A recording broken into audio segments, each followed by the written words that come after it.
Disgraced music mogul Sean Diddy Combs is now being accused of obstructing justice from behind bars. The 55-year-old is still in a Brooklyn jail awaiting a fourth bail hearing next week. Diddy's already been denied release 3 times.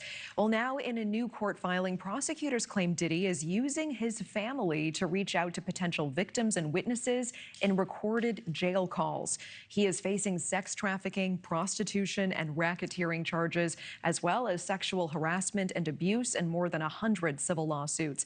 And earlier tonight, I spoke with defense attorney Mark Reichel about the developments and what it means for Diddy's next bail hearing and his trial next year.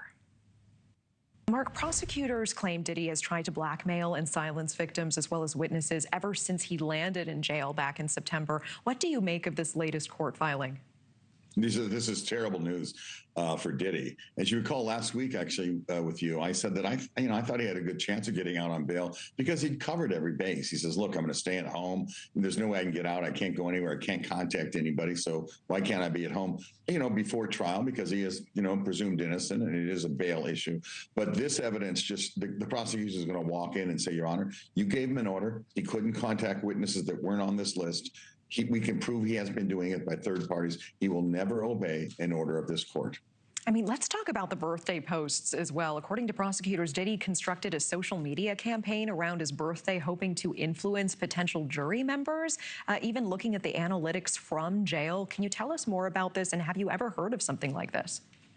I've heard of it when you're out of custody, but it's tough to do when you're in custody, but it sounds like he's accomplished it. Remember, there's a fine line between free speech where you're out on bail and just say, hey, look, I'm innocent, and, doing something to tamper with the jury. I don't think that's the biggest one, is to say he's trying to tamper with the jury pool, because that's tough to prove, and that's a fine line. But contacting witnesses through third parties goes around a court order. That's going to be the big one, I think, that's going to hurt. Yeah, a whole nother level. And prosecutors say they have recorded calls of all of that. Will those calls ever come to light? Oh, yeah, if they want to. I mean, I think the judge can order them to be played in court. The prosecution will probably want to threaten to play them in court. It'll expose everyone that was involved. He's making it very difficult for his lawyers. Very difficult. If they knew anything about this, they may even be removed from the case if they knew about this. Yeah, tell me more about that. I mean, where does your mind go in terms of his lawyers, any advice they were giving him? Why would he do this knowing that the line is recorded in jail? Yeah, I've worked on a lot of extremely high-profile cases, and those are the ones, it's a fishbowl, okay? It's a fishbowl. And he's really on the edge of trying to get out on bail prior to trial, which is a really big issue. And I don't know, what the inner workings are, but if there wasn't someone on him 24 hours a day, you hire someone to be in the jail to visit him. The legal team can be there 24 hours a day. So you reasonably do put someone every day to go visit, spend a lot of time there with knowledge of the case, to work on the case, to make sure he doesn't have the idle time where his mind starts wanting to help himself and make these type of judgment mistakes. So his fourth bail hearing is next week. At this point, what are you anticipating? No chance that he's going to get out? I think this is what's going to hurt him, Natasha. What we're just talking about tonight is going around, violating the court order. Because when you're out on bail, it's a promise. It's a promise to the judge that I'll be good and I won't violate the terms. And they're going to say, look, he's already violated him, Your Honor, before you even let him out.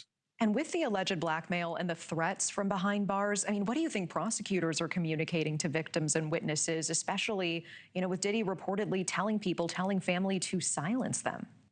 Well, the federal government, federal prosecutors are really good about making you feel protected. But Natasha, what's missing here is in the trial, they can use this as consciousness of guilt. If they can prove you tried to blackmail a witness, you can tell the jury about that and say, that shows his own mind thought he was guilty. It's called consciousness of guilt. They get a jury instruction on it. Do you think that Diddy's trial will still start in May, or will it likely be pushed back? I think it's going to start in May. I do think it's going to start in May, not be pushed back. And he's got a really tough case to defend. Yeah, if you were his lawyer, what would your advice be to him at this point? Obviously he's going to go to trial, is that every move has to be going forward, not backward. And this week we went backward.